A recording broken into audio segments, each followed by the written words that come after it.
ہمارا کام یہ ہے کہ ہم ان نسخوں کا صحیح استعمال کریں اور وقت پر کریں. فجر اپنے وقت پر اور ظہر اپنے وقت پر. اعتدال رکھیں، تعین کریں. رزق حلال کا ٹائم اپنی وقت پر اور عبادت کا وقت اپنے وقت پر. ماں باپ کے حقوق کا تعین پورے طور پر. بیوی بچوں کے حقوق کا خیال بھی ان کے وقت پر. تو حضور نے ہمیں اخلاقی بلندیاں عطا کی ہیں. نبی پاک علیہ الصلوۃ والسلام نے جو انقلاب برپا کیا وہ اخلاقیات کا انقلاب ہے.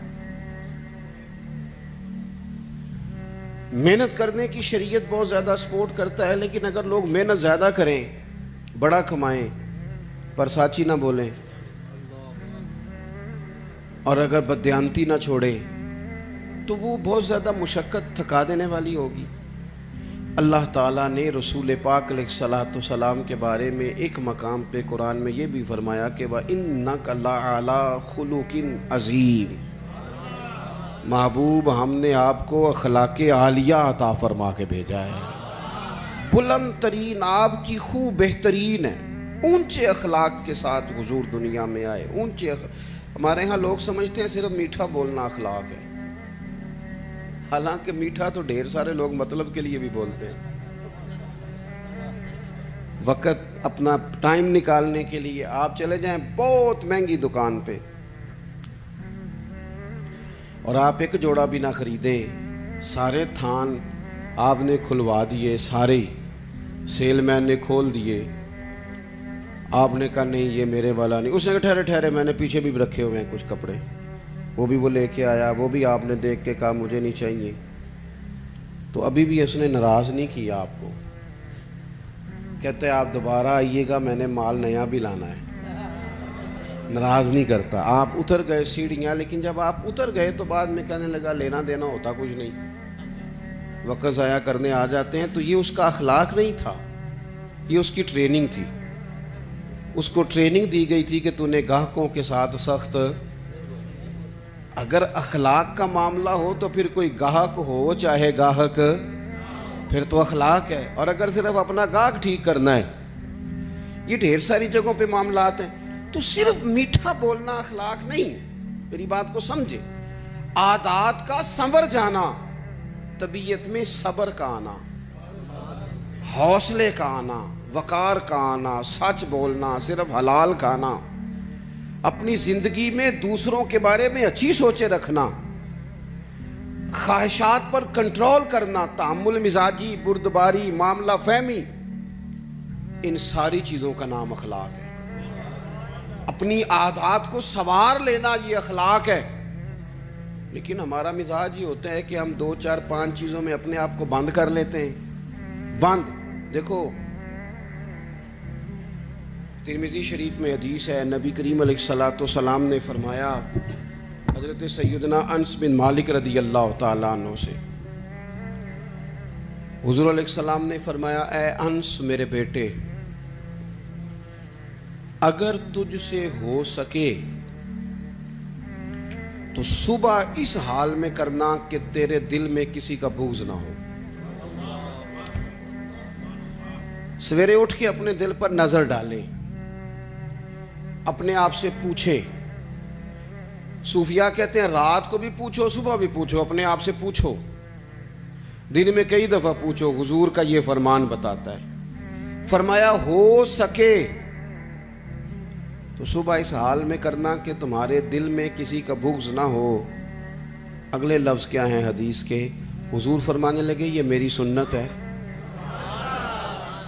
دل صاف رکھنا یہ میری سنت ہے. اور فرمایا جس نے میری سنت سے محبت کی اسی نے مجھ سے محبت کی ہے. یہ میری سنت ہے دلوں کی صفائی. ہم کیا سمجھتے ہیں کہ صرف مسواک کرنا ہی سنت ہے. اور بھائی مسواک لے کے دانت صاف کرنا بھی سنت ہے اور دل صاف کرنا بھی سنت ہے. انسان کا وجود دوسروں کے لیے نفع بخش ہو، یہ بھی حضور کا طریقہ ہے. اعلیٰ ترین اخلاقی بلندیاں، اعلیٰ ترین، یعنی انسان اس کے معاملات جو ہوں وہ بہترین ہوں. مسلمان صرف وہ نماز کے ٹائم نہ ہو، مسلمان وہ صرف محفل کے ٹائم نہ ہو، مسلمان حج جمعہ ان موقع پر مسلمان نہ ہو، بلکہ جب وہ لین دین کرے تب بھی وہ مسلمان ہو، جب وہ کسی کے ساتھ سودا طے کرے، تجارت کرے، تو پھر بھی وہ یہ نہ کہ ایک اسٹامپ پہ لکھا ہوا ہے، یہ لکھا ہوا ہے کہ جناب اگر اس نے پیسے نہ دیے تو یہ ڈبل واپس کرے گا، اگر یہ بیانہ واپس کرے گا تو پھر ساتھ جگہ نہیں دے گا تو پھر ڈبل دے گا، لکھا ہوتا ہے نا اسٹامپوں پہ۔ بھئی لکھنا اور ہے اور شریعت کی اجازت اور ہے، اپنی مرضی سے اپنے مزاج کے مطابق لکھ دیا یہ ناقابل واپسی ہے۔ آپ نے کیوں قانون بنایا؟ قانون تو رب رسول نے بنا دیے تھے، نئے بنانے کی کیا ضرورت تھی؟ تو اپنی زندگی میں اخلاقی بلندی، کردار کا حسن، محبت، وارفتگی، ہم سب کا کچھ نہ کچھ پروٹوکول ہو گیا ہے، ہر بندے کا کچھ نہ کچھ پروٹوکول ہے۔ جس کے 3 شاگرد بھی ہیں نا وہ بھی بڑی مصیبت میں ہے کہ جوتے کوئی دوسرا ہی اٹھائے گا، چاہے 3 ہی ہوں۔ وہ جس نے ڈرائیور رکھ لیا ہے نا، چلو اللہ نے توفیق دی، تیرے پاس پیسے تھے، تو نے ایک آدمی کو ڈرائیونگ پہ رکھا، اب اس کا خیال ہوتا ہے کہ گاڑی کا شیشہ بھی نا میرا دروازہ بھی ڈرائیور ہی بند کرے، کیونکہ یہ تنخواہ جو لیتا ہے۔ او خدا کے بندے، یہ مفت کی مصیبت ہے، اپنے گلے ڈال لی ہے پروٹوکول کی، اس سے باہر آنا چاہیے۔ زندگی میں انسان خیال کرے۔ جی مجھ سے کچھ کہا؟ اچھا، کسی نے اگر کبھی ہمارے ساتھ ربط کیا ہے تو وہ بندہ محسوس کرے، ہماری طبیعت بوجھ نہ بنے، ہمارا لہجہ، ہمارا انداز خوبصورت ہو۔ اللہ تعالیٰ کسی بندے کو اگر کوئی چیز عطا کرتا ہے تو اپنے فضل سے عطا کرتا ہے۔ گھر میں 4 لوگ ہوتے ہیں، 4 بیٹے، سب کی آواز خوبصورت نہیں ہوتی، ایک بھائی کی سریلی ہوتی ہے، اللہ اسے نعت خواں بنا دیتا ہے۔ اب یہ سریلی آواز پیسوں سے بھی نہیں ملتی، محنت سے بھی نہیں ملتی، خدا کے، تو شکر کرنے کی بجائے لوگ اپنی آواز کا ریٹ رکھ لیتے، اس کا ریٹ لگا لیتے، کہتے ہیں اتنے میں دوں گا۔ او بھائی یہ تو نے خریدی ہے؟ کیا بات کرتا ہے؟ یہ تقریر، واعظ و نصیحت، یہ خدا کا فضل ہوتا ہے۔ اللہ تعالیٰ کسی کو سپیکنگ پاور دے دیتا ہے، بات کرنے کا سلیقہ دیتا ہے، اس نے بیچنا شروع کر دیا، وہ کہتا ہے میں اتنے پیسے لوں گا۔ اپنی اصل کو جو لوگ یاد رکھتے ہیں ان کے دل اپنے رب کی بارگاہ میں جھکے رہتے ہیں، وہ ہر وقت ڈرے رہتے ہیں، سہمے رہتے ہیں، سہمے۔ بھائی کوئی 2-4 بندے بھی جو تقریر بھی تو سنو نا، سارے ہی موبائل چلان لگ پائے، میری طرف توجہ کرو، بناؤ مووی، میں منع نہیں کر رہا، پر میری بھی تو سنو نا۔ آپ ادھر دیکھتے ہیں تو میں پریشان ہو جانا، یہ کیوں ادھر تک دین، آپ میری بات پر گوتے، میں انہیں ٹوٹ جانا دے بشاک ایک دوجہ دی مووی پہ بنایا دے، میں با گیا تھوڑی دیر میں تو پہلے ہی بڑا بزدل ہوں، تقریر تھوڑی کرتا ہوں، اور آپ اور مجھے کمزور کر رہے ہیں۔